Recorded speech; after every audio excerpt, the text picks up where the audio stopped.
तो एक तरफ ओवैसी की पार्टी उत्तर प्रदेश में सियासी जमीन तलाशने की कोशिश कर रही है, तो दूसरी तरफ बंगाल में ताल ठोकने की तैयारी एआईएमआईएम ने कर ली है। बंगाल चुनाव में एआईएमआईएम और हुमायूं कबीर की आम जनता उन्नयन पार्टी का गठबंधन होने जा रहा है। कल कोलकाता में गठबंधन का औपचारिक ऐलान होगा। ओवैसी भी कोलकाता पहुंच रहे हैं। ओवैसी से गठबंधन पर हुमायूं कबीर ने कहा कि ओवैसी हमारे बड़े भाई हैं, जो कहेंगे वो किया जाएगा। हुमायूं ने कहा, बंगाल में मुसलमान हमारे साथ हैं और पूरी ताकत के साथ मिलकर हम चुनाव लड़ेंगे। मेरा गठबंधन होगी वो ओवैसी साहब का एआईएम का जोड़ के मैं चल रहा है। 25 तारीख को प्रेस कॉन्फ्रेंस भी रखी, क्या बड़ा ऐलान किया जाएगा? वो तो ओवैसी साहब मेरा बड़ा भाई है, वो बड़ा भाई के तरफ मानते हैं। वो भी कलकत्ता में जा रहा है, तो जाने के बाद वो बड़ा भाई जो निर्णय लेगी वही मेरा हिसाब से चलेगी। बंगाल में वो जो आम आदमी है, बाबरी मस्जिद जो काम चल रहा है ना, इसके लिए पूरे बंगाल को जो मुसलमान आबादी है, ये सबसे ज़्यादा से ज़्यादा मेरा को ऊपर विश्वास बढ़ गया।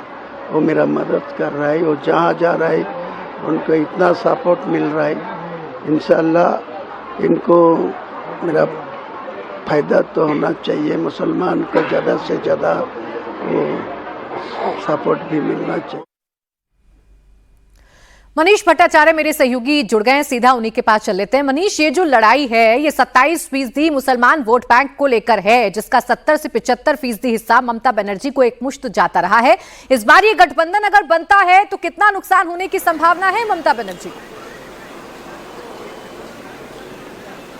देखिए, एक वाकई में इस वोट बैंक के पीछे ममता बनर्जी ने पूरी ताकत लगाने की कोशिश तो की है, लेकिन नुकसान बहुत बड़ा है। पिछले 2021 के चुनाव में भी देखा गया था कि अगर आप नॉर्थ बंगाल के अलावा ये मुर्शिदाबाद और इलाका, ये पूरा अगर जोन की आप बात कर लें, तो यहाँ पर लेफ्ट और कांग्रेस पूरी तरीके से सुपड़ा साफ हो गया था, क्योंकि ये जो इलाका है वो यहाँ पर मुस्लिम वोटर सबसे ज्यादा हैं। और ऐसे वक्त पर जब हुमायूं कबीर ने ये ऐलान किया है कि 182 सीटों पर वो अपने कैंडिडेट उतारी, और उसके बाद अब ओवैसी उनके साथ पार्टी के साथ गठबंधन कर रहे हैं, इसमें खुद हुमायूं कबीर ही 3 सीटों पर चुनाव लड़ने की घोषणा कर रहे हैं, जिसमें भगवान गोला, मुर्शिदाबाद और नौशादा, ये ऐसी सीटें हैं जिस पर वो 3 सीटों पर अकेले चुनाव लड़ने की बात कर रहे हैं। और कल बताया जा रहा है कि ओवैसी और हुमायूं कबीर दोनों लोग मिलकर एक साथ साझा प्रेस कॉन्फ्रेंस करेंगे, जिसमें लगभग पश्चिम बंगाल की सभी सीटों पर दोनों लोगों की पार्टी कितनी कैंडिडेट उतारने वाली है, इसका पूरा खाका तैयार करके सामने रख दिया जाएगा। लेकिन ये कहीं ना कहीं टीएमसी का एक वोट बैंक का जो गणित है वो बिगाड़ सकती है, वो भी ऐसे वक्त पर जब टीएमसी ने